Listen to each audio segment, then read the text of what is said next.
We've learned really quickly that everybody's only one injury away from being a starter on your fantasy football team because we've got Debo, we've got Kupp, we've got Higgins, we've got Christian McCaffrey, we've got Puka. All of these players are getting injured. And so a lot of the most popular waiver pickups this year have been guys that are one injury away. And so these are guys you should be stashing on your fantasy football rosters because they could be one injury away, or they're producing, or they're going to be producing, and we just have to be a little bit patient with them. But let's start with Wandale Robinson from the New York Giants. And I know what you're thinking. Domain. Why on earth would you go out and get the wide receiver 2 in a horrible offense? In a terrible offense? And I will say to you, I don't know. Because Wandale's already produced for the first 2 weeks of the season. He did have 11 points in week 1 and 9 points in week 8, which is flexible production, right? Yeah. 12 targets in week 1. He only had 4 in week 8, but he's playing about 65 to 70% of the snaps in every game. So he's getting the opportunity there. So in terms of Wandale Robinson, his opportunity, he's running the third amount of routes run on the team behind Malik Neighbors and actually behind Darius Slayton. Darius Slayton is getting about the same amount of snaps as Malik Neighbors. They are the two guys that tend to be on the field during 12 personnel. But then Wandale is a guy that is running 23 routes per game compared to 29 for Malik Neighbors and Darius Slayton. And he is still getting the same amount of targets in the last game as Darius Slayton, despite Darius Slayton having a lot more opportunity than him. So with that being said, I think that we're looking at Wandale Robinson as a guy who we know has high potential. Obviously, he was a decent college prospect coming out of Kentucky. We've already seen him get double-digit targets once this year, and I don't think Malik Targets, that's what his name should be. I don't think Malik Neighbors is going to get 18 targets every game. So when he doesn't, and you're looking at this Giants offense, the main beneficiary, in my opinion, is not going to be Darius Slayton. It's going to be Wandale Robinson, because I think Wandale Robinson is getting targets that are easier for Daniel Jones to make. And when you're talking about Daniel Jones, one of the primary things you need to consider with him is how easy is the throw? Because if it's any difficult at all, he probably can't make it.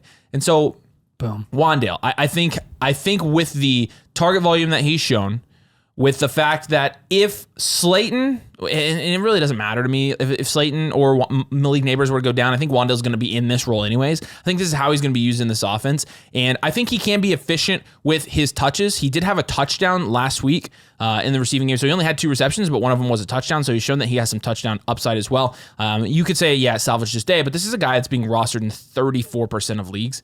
And a lot of people are dropping him after, not doing anything in week 2 for the most part. I would stash him on your team. Let's keep him.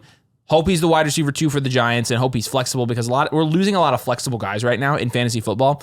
Wandale is still one that has produced, averaging 10 points per game for the first 2 weeks. So let's at least keep him on our team and see what he does. Yeah, and there's a ton of eyes on Neighbors now, given the 18 target game, 28 points. Like, everyone knows now in the NFL right, that Malik Neighbors is a force to be reckoned with. So there's going to be so much focus on him. Hopefully that opens up some more opportunity for Wandale down the line. Yep. Next guy that we're going to have here is, or guys, if you're Avery, you just plant your flag, one of the 4. You got a 25% chance of being right, but we're going to go with Tutu Atwell. We're just going to start with him because he really is the guy that has the pre-established chemistry with Matt Stafford and experience under Sean McVay. And then those other receivers, Demarcus Robinson, Tyler Johnson, Jordan Whittington, I think every single one of those guys, it's worth taking a shot on one of them and holding them on your team, since Cooper Kupp is expected to be on IR. Puka is on IR. There's no one left there. It's Colby Parkinson at tight end, who I think at this point is the best receiving weapon that they have now. And then it's Tutu Atwell, hoping that he can be explosive on a week-to-week basis. And then one of those guys in Demarcus, Tyler Johnson, or Jordan Whittington. So look, with this situation, this isn't like a vacated volume fallacy that we're committing, where we're going to say they're going to do exactly what they're going to get all this volume and get exactly what Cooper Kupp and Puka Nacua did when they were playing. No. Like, when you look at the week 2 performance, this is why it's such a toss-up. Tutu, 4 targets. Demarcus Robinson, 4 targets. Tyler Johnson, 3 targets. Jordan Whittington, 2 targets. Now, that was in a game where they were going into that matchup expecting Cooper Kupp to be the focal point there, and then it was just whoever was on the field, they were just going to target whoever. They're going to have a more pre-established game plan heading into week 3.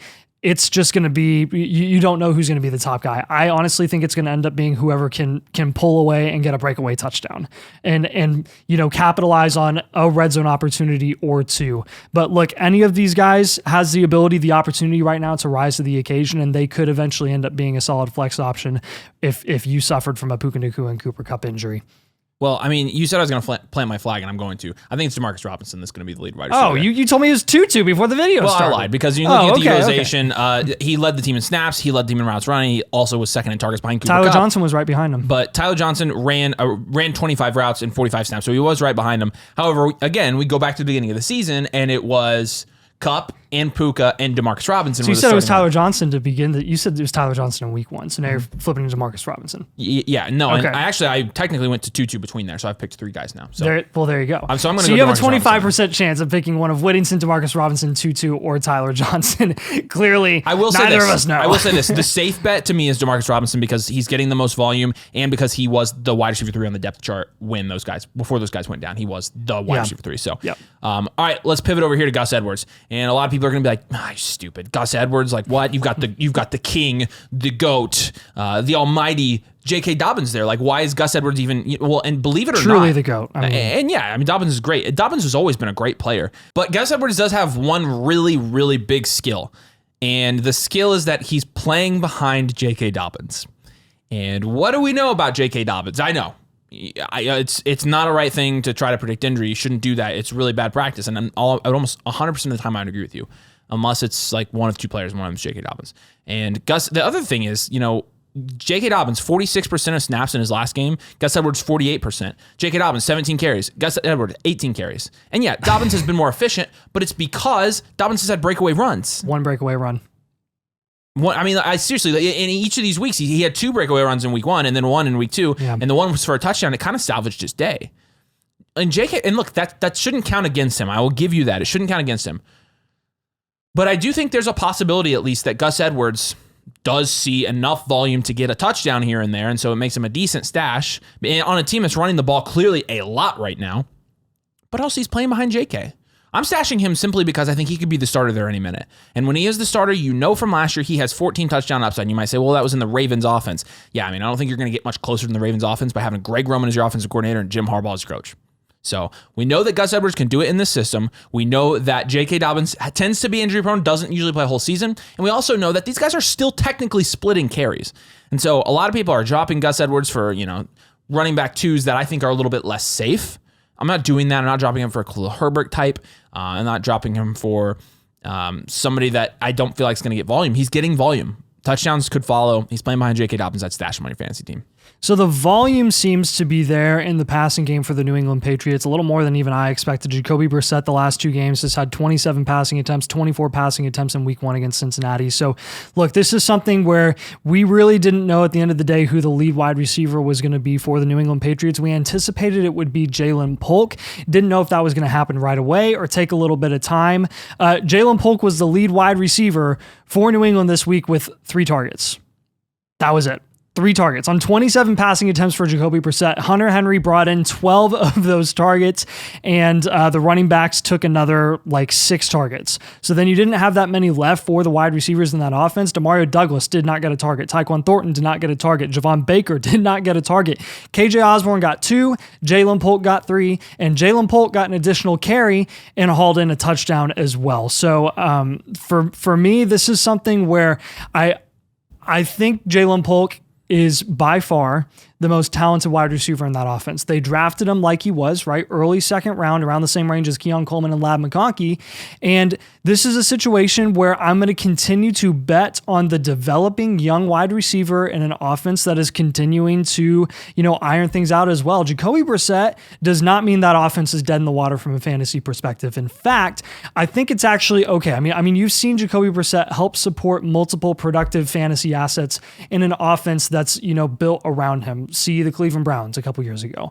And I think with Jaylen Polk, a lot of people are going to be tempted to drop him because the volume hasn't been there, right? 1 target in week 1, 3 targets in week 2, but he did get a touchdown opportunity this week, was able to capitalize. And I think you're going to start to continue to see that incline as well of more usage down the road. So hold him for a few more weeks, stash him. I think it's going to pay off because there's just a lot of opportunity for the taking there in that wide receiver room in New England. So the next guy we're going to have here is Jamar Chase. And I know that Jamar Chase has been... I can't even do it. I thought it would be funny if I put him on here, but... Everyone hates Jamar Chase right now. Yeah, so he's definitely a stash candidate. Yep. Let's talk for real about Josh Reynolds, though.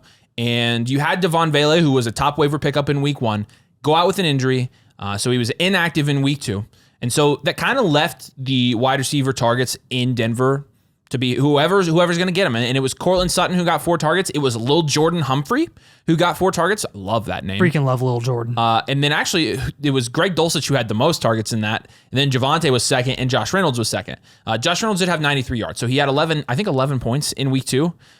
He had a 13 and a half points in week 2 after scoring 10 points in week 1. So this is actually somebody that has proved in the first couple weeks of the season that he's flexible. This shouldn't come as a surprise to us. He has more opportunity this year than he did last year in a Detroit Lions offense where he was putting up games of 12, 23, 17, 10, 9, 13, and 10 again. So it's not like we've never seen this from Josh Reynolds. The situation is obviously much worse than it was last year. But I do think he has more opportunity. And again, when you're looking at the utilization for the receivers there, it was Cortland Sutton who was actually getting the most snaps, routes run by quite a lot. Only 4 targets for Sutton, and he's been widely unproductive in fantasy. And then again, Humphrey, Lil Jordan, who was second in snaps and routes run, but only got 4 targets. And then Reynolds. And so the main thing here is a lot of people picked up Devon Vele. He's a drop candidate at this point because I think even when he comes back, Josh Reynolds is going to remain as the wide receiver 2 because it's in the best interest of the Denver Broncos to give him the wide receiver 2 role and give him more snaps, I think. And I think they realized that this week. So I expect Josh Reynolds to stay on the field. I expect him to be a top waiver pickup this week, but I think he's also somebody that is being overlooked. And so I think you can stash him on your fantasy team and feel good about him moving forward if you ever need like an emergency flex or something like that, or just for the upside. So yeah, Jauan Jennings is going to be our next guy here. He has shown that he can be productive in a situation where a bunch of people are now injured. Christian McCaffrey's out. Deebo Samuel is now out for a couple weeks with a calf strain or some sort of calf injury. And Jauan Jennings is just simply the next guy up. After that, it's Jacob Cowing and Chris Conley, and I don't trust either of those guys. They're not experienced. Well, Chris Conley is. He's 31 years old. But look, it's going to be Jauan Jennings and Brandon Ayuk remaining alongside George Kittle. Jauan Jennings now has the upside and the ability to find himself in the end zone and getting red zone opportunities. It's just going to take a big play or two here and there for him to have more than 10 points in a game. He had 11 points against the Jets in week 1 against a pretty stout secondary when they were focusing on Ayuk and Kittle and Deebo. Now everyone only has to focus on Brandon Ayuk and George Kittle. That's a lot more feasible than having to deal with CMC and Deebo on top of that as well. So Jauan Jennings, third option there, he actually has a pretty solid avenue to be productive. 5 targets with more competition in week 1, 4 targets with more competition in week 2. So look, expect his production and usage to go up in the coming weeks and pretty good matchups as well. Let's talk about Tyrone Tracy. Local kid, went to Purdue, and last week he was the second running back on the depth chart for the New York Giants, just like it was in the preseason before he got hurt. He did get outsnapped by Devin Singletary 44-12. So Singletary had 4 times the amount of snaps that Tyrone Tracy did. However, when you're looking at the routes run, Singletary only had twice the amount of routes run than Tyrone Tracy did. And when you're looking at, and he did have, granted, 16-1 carries. When you're looking at why that's the case, and when you're looking particularly at the running back usage on different situations for the New York Giants in this last week, obviously 44-12 all plays, Devin Singletary dominated early downs. But when you're looking at third downs, the split was 4-3. They only had 7 third down plays on offense, but the split was 4-3, so they split those almost evenly. The 2-minute drill, Singletary got, short yardage, Singletary got, but the goal line carries, there were 2 goal line carries in this game, and actually Tyrone Tracy got them both. And so you see Tyrone Tracy cutting into 2 areas, and they're the 2 areas we really don't want to see somebody cut in if we're rostering that or the starting running back. Goal line and third downs. And when you're looking at Tracy from a production standpoint, obviously he hasn't done anything yet, and I'm aware of that. And that's kind of why he's a stash and not, a waiver or a buy. He only had 1 attempt last week for 2 yards and didn't get in the end zone. The week before that, he only had 2 attempts for 1 yard, didn't get in the end zone. And the fact that he was running 9 routes this week didn't matter because he didn't get any targets this week. And so, yeah, this is a deeper stash. But with that being said, he's not playing behind a dominant running back 1 in Devin Singletary. He is cutting into that usage. He is getting some of the valuable touches. And so if Devin Singletary were to go down, he'd be the clear running back 1 in New York. And that would be significant because in an offense that bad, you're going to see at least some volume for him every single week. And I do think that him cutting into some of the significant goal line and third down carries, that is what prompts me to go out and stash Tyrone Tracy on my team just for the sake of he's 1 injury away and he's starting to get some good touches. Yeah, Ray Davis, very similar situation here, playing behind a top running back, though James Cook is a lot better than Devin Singletary. And with Ray Davis, the reason that we're still interested in holding him, stashing him right now, if you're able to have the roster spot too, Ray Davis got 9 carries in week 2. And I don't want to exaggerate that usage because James Cook didn't even have to play in the second half of that game because they were just steamrolling the Dolphins. The Dolphins collapsed before Tua even went down. It was ugly. It was not pretty at all. What I do want to highlight about Ray Davis, and this is something that has not changed, is James Cook in week 1 against a really, really simple, easy opponent defensively in Arizona, only had 13 points. He had 19 carries, 71 yards, 3 targets. He only scored 13 points because he didn't have a touchdown. It took 3 touchdowns for James Cook to put up 28 points, which again, 3 touchdowns, awesome. I'm not taking away from James Cook's production at all. But Ray Davis still has a role in that offense, and that is the 5'8", 220-pound role. That's the short yard usage. That's potential goal line carries. That's potential red zone usage as well. James Cook is incredibly explosive, and his ability to take a lot of focus off of other aspects of that offense is going to be significant after he had such a good game in week 2. And that could include guys like Ray Davis. When James Cook needs a break, when he's off the field, James Cook is at his best when he's not playing a bell cow running back role. Ray Davis is going to, by default, get some opportunity there in that offense.